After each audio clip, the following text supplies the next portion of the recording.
بسم اللہ الرحمن الرحیم۔ السلام علیکم تمام معززین کو خوش آمدید۔ برائے کرم اس چینل کو لازمی سبسکرائب کریں۔ سوال: ایک شخص کا شباب عروج پر ہے، نفسانی جذبات کا زور ہے، اب ان جذبات کو قابو میں رکھنے کی چند ہی صورتیں ہو سکتی ہیں کہ وہ نکاح کرے، مگر جس لڑکی سے اس کی نسبت ہے وہ اتنی چھوٹی ہے کہ کم از کم 3-4 سال انتظار کرنا ہوگا۔ یہ ہے کہ وہ اپنے خاندان سے باہر کہیں اور شادی کر لے، مگر ایسا کرنے سے تمام خاندان والے ناراض ہو جاتے ہیں، بلکہ بعید نہیں کہ اس کا اپنے خاندان سے رشتہ ہی کٹ جائے۔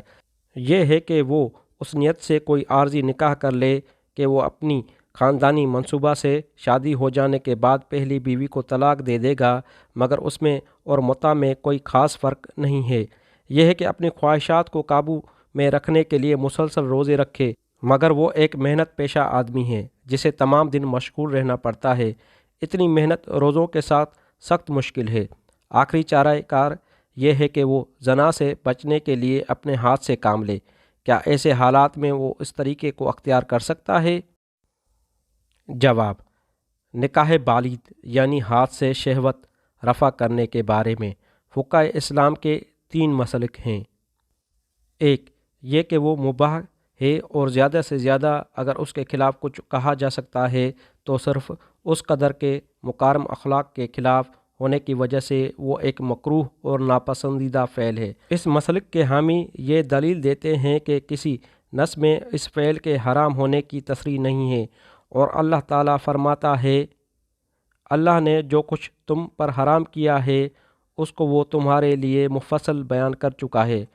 لہٰذا جب محرمات کی تفصیل میں یہ مذکور نہیں ہے تو حلال ہے۔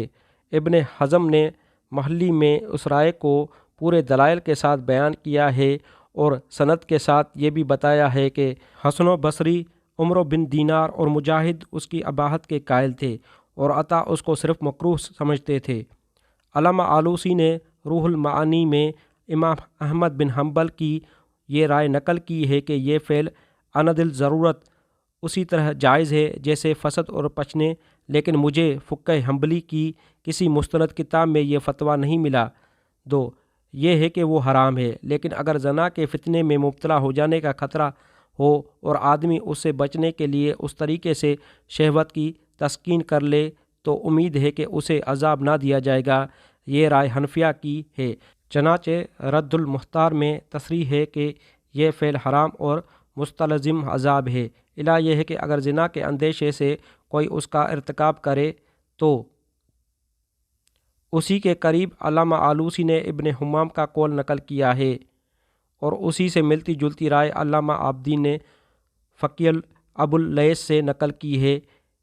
اس رائے کے حق میں کوئی خاص نص نہیں، بلکہ یہ اسلام کے اصول عامہ سے مستنبط کی گئی ہے۔ مثلاً حالت اضطرار میں حرام شے کے استعمال کی اجازت اور 2 ناجائز کاموں کے ناگزیر ہو جانے کی صورت میں کم تر درجے کے ناجائز کو اختیار کرنے کا قاعدہ۔ 3 یہ ہے کہ قطعاً حرام ہے۔ امام شافعی اور امام مالک رحمۃ اللہ علیہ کی یہی رائے ہے اور سورہ مومنون کی اس آیت سے استدلال کرتے ہیں، اور جو اپنی شرمگاہوں کی حفاظت کرتے ہیں بجز اپنی بیویوں کے اور ان عورتوں کے جو ان کے ملک یمین میں ہوں، کہ ان سے پرہیز نہ کرنے میں وہ قابل ملامت نہیں ہیں۔ پھر جو اس کے ماں سوائے کوئی اور رائے قضائے شہوت کی تلاش کرے تو ایسے ہی لوگ زیادتی کرنے والے ہیں۔ اس آیت سے وہ استدلال کرتے ہیں کہ منکوحہ بیوی اور ملک یمین میں آئی ہوئی لونڈی کے سوا تسکین شہوت کی تمام صورتیں ازروائے قرآن حرام ہے، خواہ وہ زنا ہو یا استمناء بالید یا عمل قوم لوط یا وطی بہائم یا کچھ اور۔ پھر اسی کی تائید یہ احادیث بھی کرتی ہیں، اپنے ہاتھ سے نکاح کرنے والا ملعون ہے۔ اللہ نے ایسے لوگوں کو عذاب دیا جو اپنے اعضائے جنسی سے کھیلتے تھے۔ یہ دونوں حدیثیں علامہ آلوسی نے روح المعانی میں نقل کی ہیں۔ ابن کثیر نے اس آیت کی تفسیر میں ایک اور حدیث نقل کی ہے، مگر ساتھ ہی یہ تصریح بھی کر دی ہے کہ یہ حدیث غریب ہے، نیز اس کی سند میں ایک راوی غیر معروف ہے۔ 7 آدمی ہیں جن کی طرف اللہ قیامت کے روز نظر نہ فرمائے گا اور نہ انہیں پاک کرے گا اور انہیں دوسرے لوگوں کے ساتھ جمع کرے گا، اور سب سے پہلے دوزخ میں داخل ہونے والوں میں شامل کرے گا، الا یہ کہ وہ توبہ کر لیں، اور جو توبہ کرے اللہ اسے معاف کر دیتا ہے۔ 1 اپنے ہاتھ سے نکاح کرنے والا، 2 عمل قوم لوط کرنے والا، 3 یہ فعل کرنے والا، 4 عادی شراب خور، 5 اپنے والدین کو مارنے والا یہاں تک کہ وہ فریاد کریں،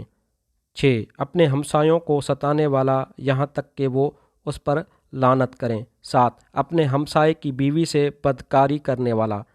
ان مختلف مسلکوں اور ان کے دلائل پر نگاہ ڈالنے سے یہ حقیقت واضح ہو جاتی ہے کہ پہلا مسلک نہایت کمزور بلکہ غلط ہے،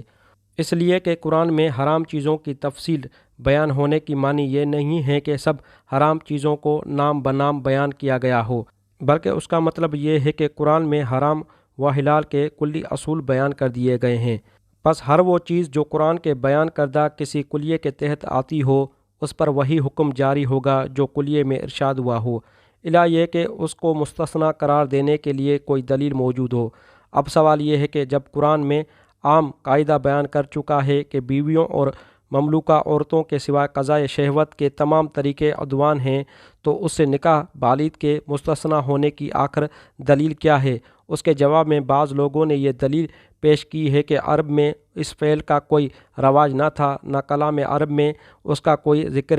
ہے، میں یہ داخل نہیں ہے، لیکن یہ دلیل 2 وجوہ سے غلط ہے۔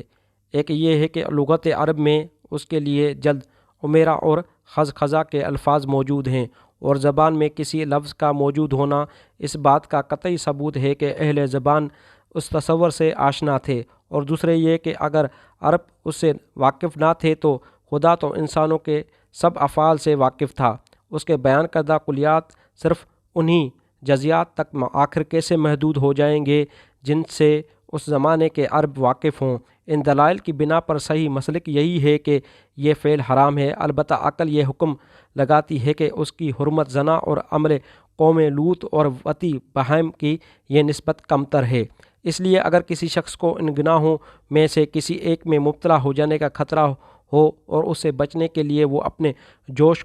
طبع کی تسکین اس ذریعے سے کر لے تو اس کے حق میں یہ کہا جا سکتا ہے شاید اللہ تعالیٰ اسے سزا نہ دے۔ اب اس خاص شخص کا مسئلہ لیجئے جس کے بارے میں سوال کیا گیا ہے، اس کو پہلے تو میں اللہ تعالیٰ کی یہ نصیحت یاد دلاؤں گا کہ